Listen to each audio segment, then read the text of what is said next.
নমস্কার, রান্নাঘরের রাজশ্রীতে আপনাদের সকলকে স্বাগত জানাই। আজ আমি আপনাদেরকে বানিয়ে দেখাবো চিংড়ি তাওয়া ফ্রাই মশালা। তাহলে এবার শুরু করি। এখানে আমি 250 গ্রাম চিংড়ি পরিষ্কার করে ধুয়ে নিয়েছি। 1 চামচের মতো নুন দিলাম আর অল্প লেবুর রস দিয়ে দিলাম।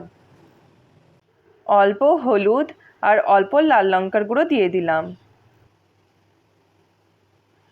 ভালো করে মেখে 30 মিনিটের জন্য একটা ঢাকনা দিয়ে রেখে দিলাম।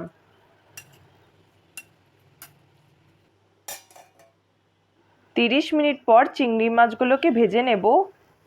তাওয়া গরম করে পরিমাণ মতো সাদা তেল দিয়ে মাছগুলোকে ভেজে নেব।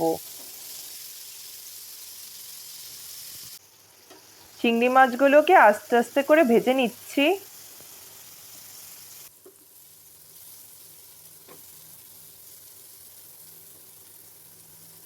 চিংড়ি মাছগুলো কিছুটা ভাজা হয়ে গেছে।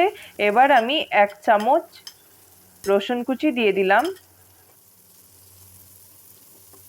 রসুনটা মাছের সাথে একটু ভেজে নিচ্ছি।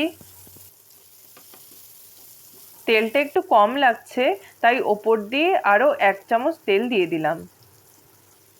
এবার একটা মিডিয়াম সাইজের পেঁয়াজ কুচনো দিয়ে দিলাম।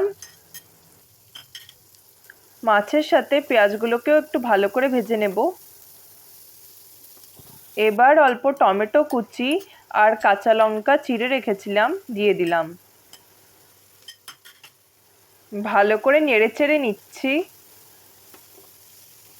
পরিমাণ মতো নুন দিলাম।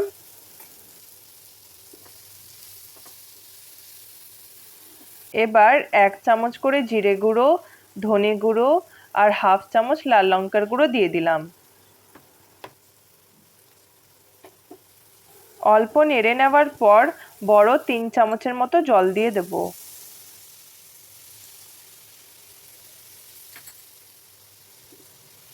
মশলাটাকে একটু কষিয়ে নিচ্ছি।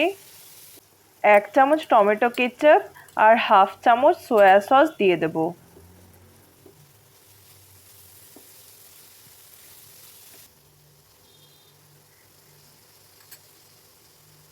সসগুলো ভালো করে মিশিয়ে নেওয়ার পর অল্প গরম মশলা দিয়ে দিলাম। এবার একটা ওপর দিয়ে ঢাকনা দিয়ে দেব।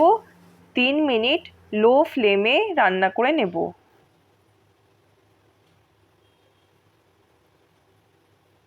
3 মিনিট হয়ে গেছে, ঢাকনাটা তুলে নিলাম। একটু নেড়ে ওপর দিয়ে ধনেপাতা কুচি ছড়িয়ে দেব।